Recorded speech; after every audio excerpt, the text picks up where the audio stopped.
Okay. Anyhow, because Miss Lita asked me to do this, and because I love Miss Lita, we're going to take a break from Revelation study, and we're going to talk about the Red Heifer this week.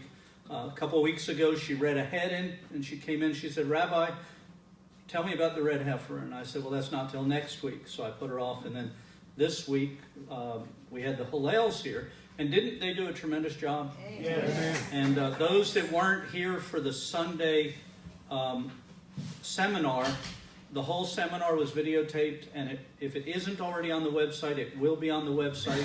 We're also going to have the slides that she had, because it was hard to read some of her slides on the presentation. That'll be available for people to get also. So, and we're looking forward to them coming back again next year.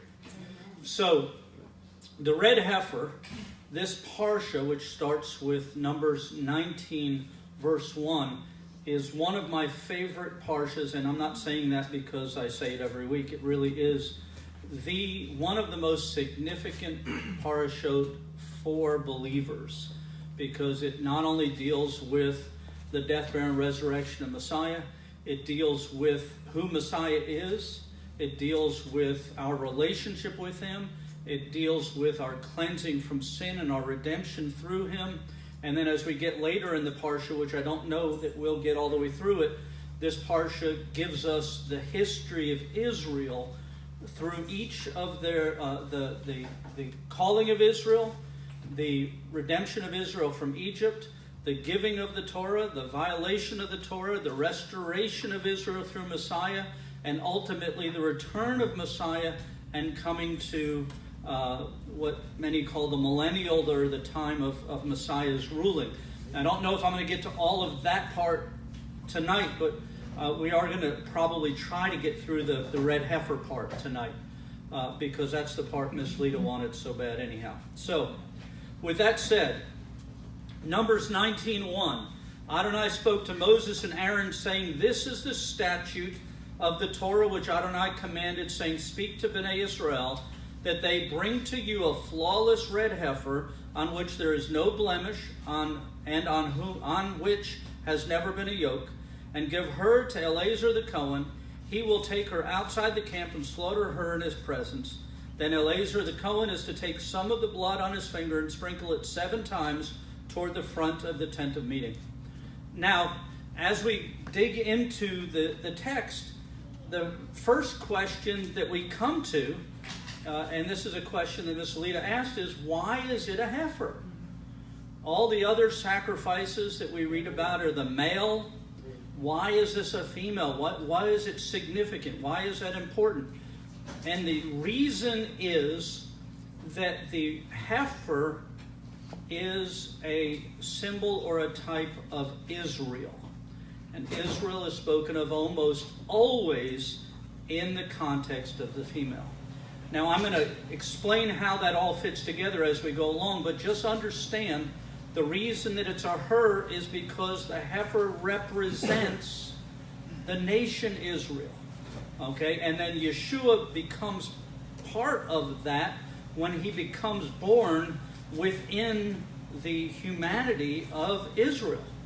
And we'll go into that as we go through. So stick with me. Hebrews 10:1. The Torah has a shadow of the good things to come, not the form itself of the realities. So the Torah is a shadow or a symbol of that which is going to come, but it's not the reality of it or the form of it. It's the shadow of it, and Yeshua becomes that form. As we will go on, you'll see that. For this reason, it can never, by means of the same sacrifices they offer, constantly, year after year, make perfect those who draw near. Now, the word draw near, the Hebrew word for that is karban, which is the sacrifice that is made. A karban is a type of sacrifice. So it's talking about the sacrifices that draw us near, but we can't really get near by making those sacrifices. It took something else. Otherwise, would they not have ceased to be offered, since the worshippers cleansed once and for all would no longer have consciousness of sin. But in these sacrifices, a reminder of sins year after year. Now, I want you to remember that when this is being said, this is before, and it's not Hebrews. My computer likes to correct my my English. It should be Hebrews 10:1, not Hey 10:1. It's not a new book in the Bible that wasn't there before. Okay, so we have to remember that when the book of Hebrews was written, the temple is still standing, and he's talking about stuff that's happening right then. And he's saying, if the sacrifices were the key to what's going to happen, then they would have stopped by now. But they haven't stopped. They're still going. And so he's teaching us something. He says, but in these sacrifices is a reminder of the sins year after year, for it is impossible for the blood of bulls and goats to take away sin. Now we look at that, and people quote that all the time. And as a matter of fact, lots of times people quote that in telling us that the Tanakh is done away with, the Torah is done away with. We're in the New Testament, and it's impossible for the blood of bulls and goats, and all of the things that go along with that. But it's important. So this is also Hebrews, not Hey. So when Messiah comes into the world, he says, sacrifice and offering you did not desire, but a body you prepared for me. In whole burnt offerings and in sin offerings you did not delight. Then I said, behold, I come to do your will, O God. In the scroll of the book it is written of me. After saying above, sacrifice and offerings, whole burnt offerings, and sin offerings you did not desire, nor did you delight in them, those which are offered according to the Torah. And he's saying that the sacrifice and offerings you didn't desire, but a body you prepared for me. And there's a connection between this, and as we go on, you'll see that this body prepared, Yeshua, it allows him to become part of Israel, allows him to fulfill the need for that perfect one that could fulfill this, that is symbolized by the red heifer, to make Israel whole. Okay, does that make sense? Okay, Hebrews 10:9. Then he said, behold, I come to do your will. He takes away the first to establish the second. And he is not, by the way, when he says that in 10:9, talking about the first covenant to establish the second covenant. He's talking about the priesthoods, and he's establishing this priesthood change. And he says, by his will, we have been made holy through the offering of the body of Messiah Yeshua once for all. Now, a lot of times people talk about that once for all as if it's once for all sin. But it's not. It's once for all. His sacrifice was offered once for everyone. Not just for all sin, but for all people. Because indeed, every Cohen stands day to day serving and offering the same sacrifices again and again, which can never take away sins. But on the other hand, when this one offered for all time a single sacrifice for sins, he sat down at the right hand of God. And so again, but on the other hand, it says this same sacrifice again can never take away sin. But on the other hand, this one who is for all time, the single sacrifice for sin. And then he finished what he was doing, and it says he sat at the right hand of God. Now, I just want to say, for just the understanding, that when it says the right hand of God, it is not talking about the right hand like a physical hand, nor is it talking about Yeshua sitting at a chair that's next to the Father. It's talking about him being in authority and power and the ability to work. It's very similar to in the mafia where they'd say the right-hand man, or where Joseph was the right hand, or he had all the authority of Pharaoh in doing what he was doing. Okay, Hebrews 10:13, and this one actually says Hebrews. I'm so proud, but then it says 10:1-3. It should say 10:13. Waiting from then on until his enemies are made a footstool for his feet. For by one offering he has perfected those being made holy. So the one offering perfected all those being made holy. The Ruach HaKodesh testifies to us after the saying, this is the covenant that I will cut with them. After those days, say Adonai, I will put my Torah upon their hearts, and upon their minds I will write it. Then he says, I will remember their sins and their lawless deeds no more. Now where there is removal of these, there is no longer an offering for sin. Now I want to point out that verse 16 is a retelling of a quote from Hebrews chapter 8, which is a retelling of a quote from Jeremiah 31. So this statement of I'll write it on their hearts and put it in their minds is something that's been said over and over. And it's important to note that just because this offering, that there's the removal of sin, there's no longer a need for offering, it does not do away with the Torah. The Torah becomes written on our hearts and on our minds. It's not done away with. He did not give us a sacrifice for sin so that we could then abrogate and do away with the Torah. The Torah was given and still is given. It's just now on our hearts, which is where it should have been all the time. Okay. Adonai spoke to Moses and Aaron saying this. Now I'm reading this again because we're going to look at another thing. This is a statute of the Torah which Adonai commanded, saying, speak to Bnei Israel that they bring you a flawless red heifer on which there is no blemish and on which there has never been a yoke. Give her to Eleazar the Cohen. He will take her outside the camp and slaughter her in his presence. Then Eleazar the Cohen is to take some of the blood on his finger and sprinkle it 7 times toward the front of the tent of meeting.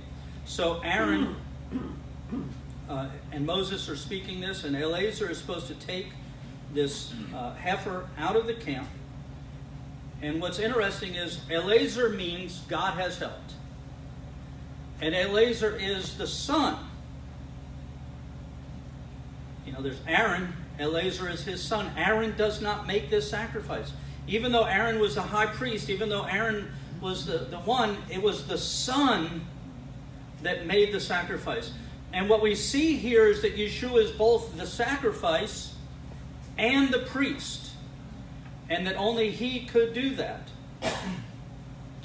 Numbers again, it says in verse 4, then Eleazar the Cohen is to take some of the blood on his finger and sprinkle it 7 times toward the front of the tent of meeting. Now we go back to Hebrews chapter 9. It says, but when Messiah appeared as Kohen Gadol of the good things that have come, passing through the greater and more perfect tent, not made with hands, that is to say, not of his creation, he entered into, not of this creation, he entered into the holies once for all, not by the blood of goats and calves, but by his own blood, having obtained eternal redemption. So his own blood, and he fulfilled the role of both the sacrifice that provided the blood and the Kohen Gadol who applies the blood as prescribed in Numbers to in the Holy of Holies. And it goes on, for if the blood of goats and bulls and the ashes of a heifer sprinkling those who have been defiled, sanctified for the cleansing of the flesh. So again, this Hebrews 9 and 10 are directly talking about Numbers 19 and what happens with the red heifer and the fullness of it in understanding what's going on in these verses. Hebrews 9:14. How much more will the blood of Messiah... By the way, I wanted to go back and say the once and for all is in there again. But remember that he is the substitutionary sacrifice for all Israel. He became the replacement, so to speak, for all Israel. And Israel again is spoken of in the form of the feminine. How much more will the blood of Messiah, who through the eternal Spirit offered himself without blemish to God, clean our conscience from dead works to serve the living God? For this reason, he is the mediator of a new covenant, in order that those called may receive the promise of eternal inheritance, since a death has taken place that redeems them from the violation under the first covenant. And where there is a covenant, the death of the one who made it must be established. And so this is a really significant thing that's going on, fulfilling that whole experience. So we look at Numbers 19 and we say, why does this work? What is this all about? Even, you read rabbis' writings and they write things like, well, this is a commandment that we can't understand. We just don't know how this works or why this works or all that. But all of it is explained when we get to Yeshua in the Brit Chadashah. And the problem is, if you read Hebrews without Numbers, you can't understand what's happening. And you read Numbers without Hebrews, you can't understand what's happening. we just lost. We're trying to figure out why this does and what this does, and then we get bad theology about the old covenant was done away with and the new covenant replaced it, and now we don't have all of that stuff, and it just isn't in the text. Okay, Hebrews 9:17, for a covenant is secured upon the basis of dead bodies, since it has no strength as long as the one who makes it lives. That is why not even the first covenant was inaugurated without blood. Now, I want to stop there for just a minute, because every covenant in the Bible, now this is referring to the Mosaic covenant, but if we go all the way back to the Garden of Eden, God's promise of redemption in the Garden of Eden is involved in the death of the first animal we ever see killed in the Bible. Every covenant that God makes is inaugurated with blood. For when every commandment had been spoken by Moses to the people according to the Torah, he took the blood of bulls, blood of calves and goats, and water sprinkled with scarlet wool and hyssop, and he sprinkled both the book itself and the people. And he said, this is the blood covenant which God commanded you. And so again, we see from these words exactly what we read in Numbers 19. We read about the scarlet thread. We read about the water. We read about the blood. We read about all of that. So when we look at the context of what Hebrews is talking about, it's directly speaking of Numbers chapter 19. And he said, this is the blood of the covenant which God commanded you. Now in Matthew 26, Yeshua takes the cup, and after giving thanks, he said to them, drink from it, all of you. For this is my blood of the covenant, which is poured out for many for the removal of sins. Do you see the absolute connection between Yeshua's offering and his sacrifice and the red heifer and the commandments dealing with the red heifer that we read in Numbers 19? They're exactly connected. There's no way that you can't see this connection in what's going on here. Okay, Hebrews 9:21. And in the same way he sprinkled the tabernacle and all the vessels of the ministry with the blood, and nearly everything is purified in blood according to the Torah. And apart from the shedding of blood, there is no forgiveness. Therefore, it was necessary for the replicas of those heavenly things to be purified with these sacrifices, but the heavenly things themselves with better sacrifice than these. And so we see this that's happening with Yeshua going to the heavenly and fulfilling what was done on the earthly. For Messiah did not enter into the holies made with hands, counterparts of the true things, but into heaven itself, now to appear in God's presence on our behalf. Again, this is that red heifer as Israel, and Yeshua becoming part of Israel so he could fulfill that role for us. And he did not offer himself again and again, as the Kohen Gadol enters into the Holy of Holies year after year with blood that's not his own. Notice that? With blood that's not his own. Yeshua went in with blood that is his. For then he would have needed to suffer again and again from the foundation of the world. But as it is, he's been revealed once and for all at the close of the ages to put away sin by the sacrifice of himself. And so we clearly see over and over as we read through these verses the fulfillment of Numbers 19 and all that God said. And the reason for all that becomes clear when we actually look at the Scripture through the right lens, in the right context to what's being done. Numbers 19:5. While watching, he is to burn the heifer, her hide, flesh, blood, and refuse. And the Kohen is to take some cedar, wool, hyssop, scarlet wool, and cast them into the midst of the burning heifer. Afterward, the Kohen is to wash his clothes and bathe himself with the water, and afterwards he may come back into the camp. Still, the Kohen will be unclean until evening. Also, the one burning, it is to wash his clothes and bathe his flesh with water, and he will be unclean until evening. Now, I just want to point out that the symbolism in this, we see Yeshua leaving and going out of the camp and then coming, he goes out of Jerusalem into the outside of Jerusalem, the outside the walls. And then Hebrews 9:27, just as it is appointed for men to die once, and after this the judgment, so also Messiah was offered once to bear the sins of many. He will appear a second time apart from sin to those eagerly awaiting him for salvation. Now when we continue going on, Numbers, it says, he is to purify himself, and on the third day and on the seventh day, then he will be clean. But if he does not purify himself on the third and seventh days, he will not be clean. Anyone touching the dead body of any man who does not purify himself defiles Adonai's tabernacle, and that person will be cut off from Israel. Because the cleansing of water was not sprinkled on him, he is unclean, and his uncleanliness will remain on him. John 20 verse 1. Early in the morning on the first day of the week, while it was still dark, Miriam from Magdala comes to the tomb, and she sees that the stone has been rolled away. So we're dealing with the first day of the week, which is when he resurrected. Okay?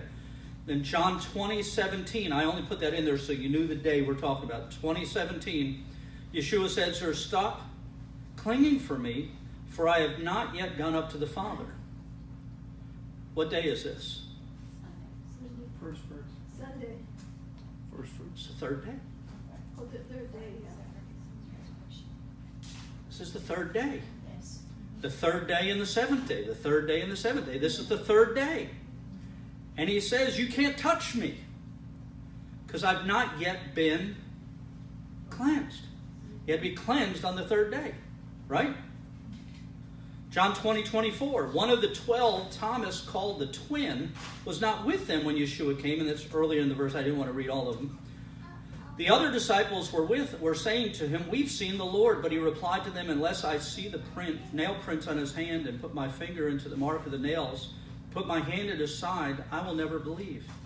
8 days later, the disciples were again inside, and Thomas was with them. And Yeshua comes despite the locked doors and stood in their midst and said, Shalom Aleichem, peace be unto you. Then he said to Thomas, put your finger here and look at my hands. Why could he do that? It's the eighth day. It's the 8th day. He's been through the process of the 7-day cleansing. He's now purified. And so he could tell Thomas, reach out your hand and put it in my side. Stop doubting and believe. That's why Miriam, he had to say, don't touch me. Because he hadn't completed the process.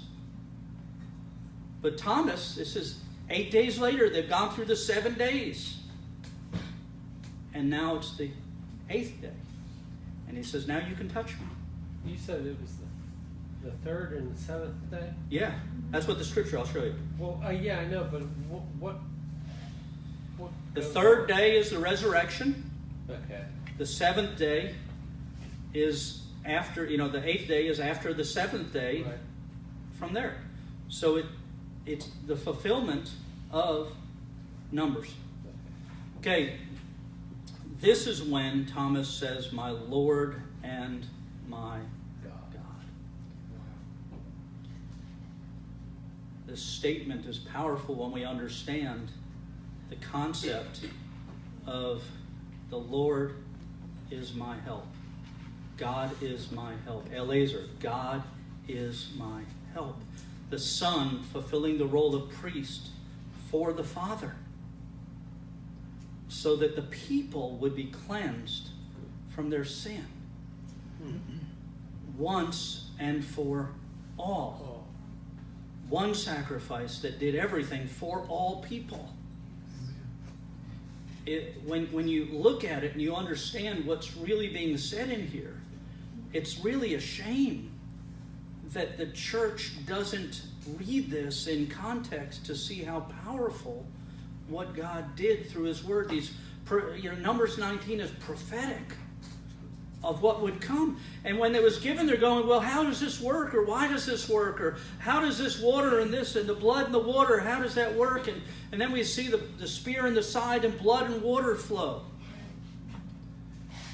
And we see the fullness of the red heifer come to pass as the substitute for all of us, once and for all. The perfect, blameless, spotless, one that no yoke had ever been, Yeshua, who did it for us to fulfill all of the prophetic words of Numbers 19. Ron? To understand what Yeshua did, just read Numbers 19, all the whole chapter, or just? If you want to understand Hebrews 8, 9, and 10, read Numbers 19. Okay. And if you want to understand Numbers 19, read Hebrews 8, 9, and 10. You can't understand either one without the other, because Numbers 19 is the key to understanding everything in Hebrews 8, 9, and 10. And Hebrews 8, 9, and 10 is the key to understanding the significance of why this red heifer. What does it have to do with anything? Why is it the son, Eleazar, that does the work instead of Aaron? Aaron is instructed to do everything else. Then all of a sudden we get here and they say, and now Eleazar's going to do this. The significance of the son achieving something for the father. Yes? The other night we were talking also too about the scarlet thread and the thread. Could you touch on that a little? Well, there's this theme of the scarlet thread that goes all the way through the Bible. Everywhere, this red thread, we see it in Rahab, and we see it, all the way through the scriptures, where there's this fulfillment of this red thread, or this red flow, or this red string, or this red that goes all the way through. And this is part of it. Every part of it connects to, Rahab is in the lineage of Yeshua. Follow the thread. Follow it along, you get to Yeshua. Each time you see that red flow, that red thread, that it follows to ultimately Yeshua and what he does. Was the same thread that was tied around the doors? Ultimately, the thread that was tied around the goat's neck that turned white when the sacrifice was accepted. Miss Lita, did you have any other questions? No, I think you covered it. Did I do okay? Yes. Okay. This leader- Ron? So John 20 also ties into Numbers 19 and Hebrews 8, 9, and 10. Right.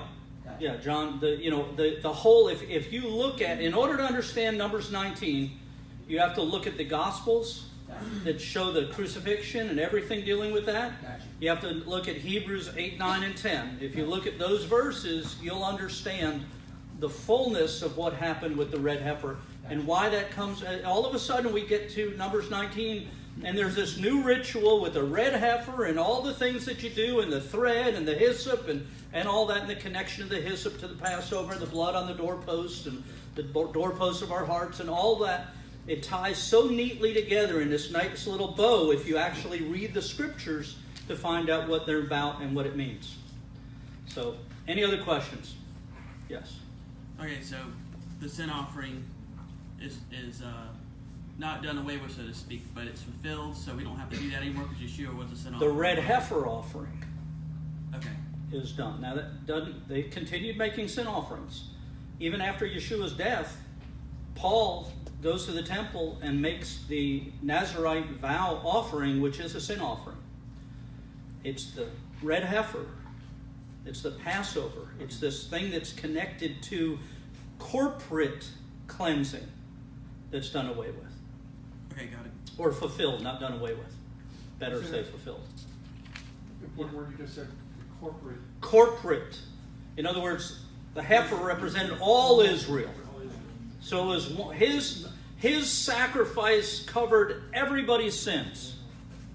They just have to apply it to their lives. They have to make themselves eligible to accept the payment, so to speak. Yes, Miss Janet. I was wondering about the fact that it was a red heifer. That is a young female cow, and I wondered about that, why it wasn't. It made me think of Mary in a sense because she was a young virgin. And of course it was her son. The Lord used her, went through her.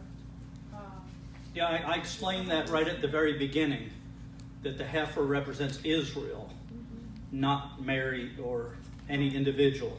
It's the corporate. He had to become part of Israel. That's why he had to become flesh. That's why it says the spirit of anti-Messiah says that God didn't come, that Yeshua didn't come in the flesh. Why is that important? Because if Yeshua didn't become physical, if God didn't become a human, if he didn't, then everything else doesn't work. He had to. So the spirit of anti-Messiah says that Yeshua didn't come in the flesh. Then he could have come just as like the fourth man in the fire, or God appearing to Abraham and all that. He had to be born of a woman, made under the law. He had to become human and part of Israel, so that he could fulfill for all Israel this red heifer sacrifice. Yes, ma'am.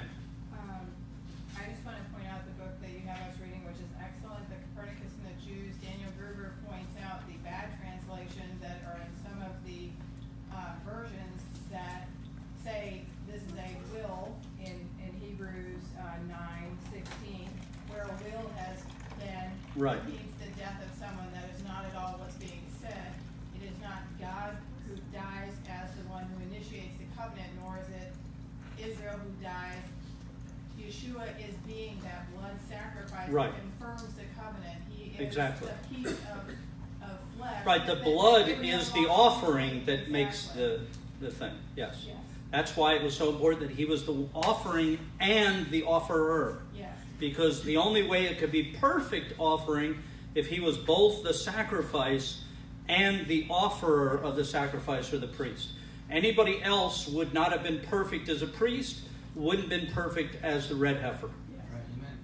Yes, ma'am. Amen. You know, you always hear about, I think, I don't know, tell me if I'm wrong, but you hear about, well, Jesus can't come back until they have found the red heifer. You know what I mean? They talk about the red heifer, they have to find the red heifer. Is that because the Jewish people that don't believe in Jesus have to have this red heifer?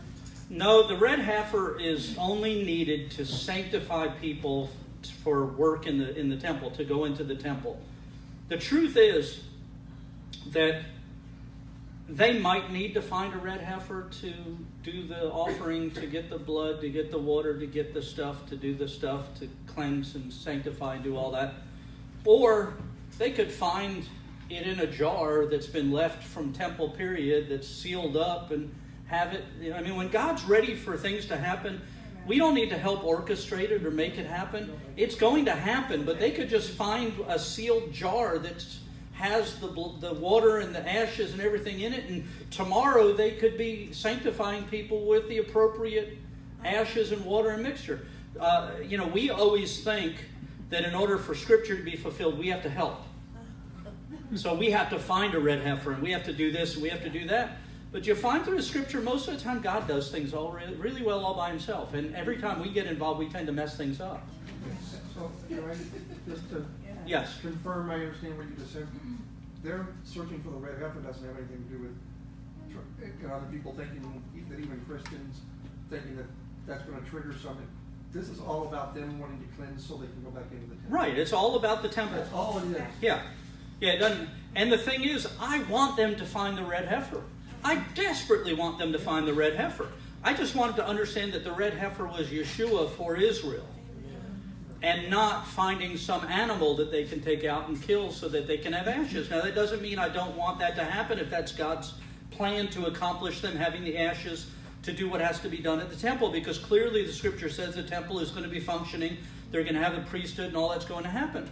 But that's not, my concern is not, can we get the temple going again, which really frustrates me sometimes, because there's a lot of Christians that donate a lot of money to like the Temple Institute and other things like that to help God come back. Right. And that's not our purpose. Our purpose isn't to hasten the return of the Lord. The way we hasten the return of the Lord is to do our job and share the good news so that people come into the kingdom.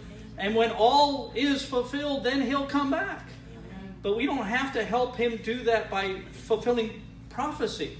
The prophecy we have to fulfill is that we share the gospel with people. Introduce them to the real red heifer, to what it does and what it accomplished and how it accomplished it and the fulfillment of it, and start getting people to read the Bible. It's amazing how much you can understand if you just open the pages. or open it on your computer or your cell phone or your watch or however you're reading it now. But if you read the words, it'll change your life.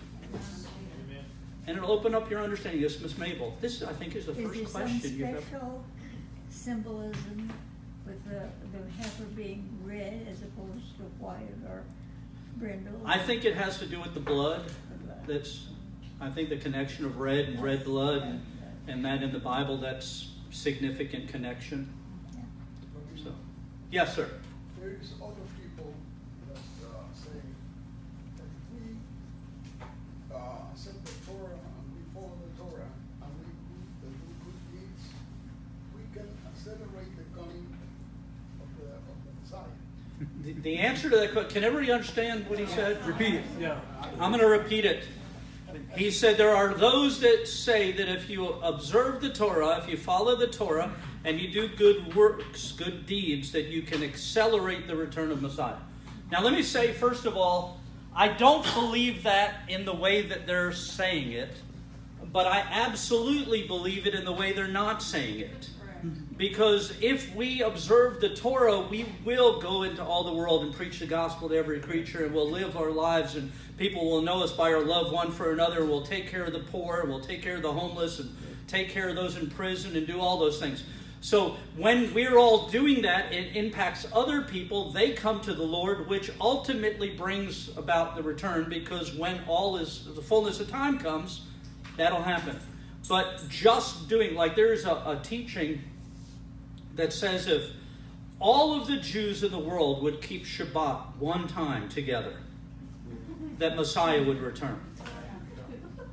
It really is, and there's Shabbat across the world that they do, and it's on the radio, and if you listen to public radio stations and stuff, they always advertise Shabbat across the world. If we can just get all the Jews just to keep Shabbat one time, all together, Messiah will return.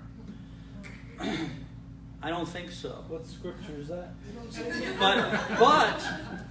But I think that if all Jews keep the Shabbat for the right reason, because He is our peace, because He is our rest, this is the rest wherein the weary shall rest, and this is the refreshing, then that will hasten the return of Messiah. Amen. So it's key on what you mean by what you're saying. I don't think that doing good deeds and legalistically observing something is going to accomplish something, but understanding who Messiah is and walking according to His direction and His path and His instructions will cause other people to see Him. He will be revealed, and that will bring about the ultimate return of Messiah. They say return or they say coming? They say coming, we say return. Because the Scripture says return. And I agree with Scripture every time. Or at least I try to. Any other questions?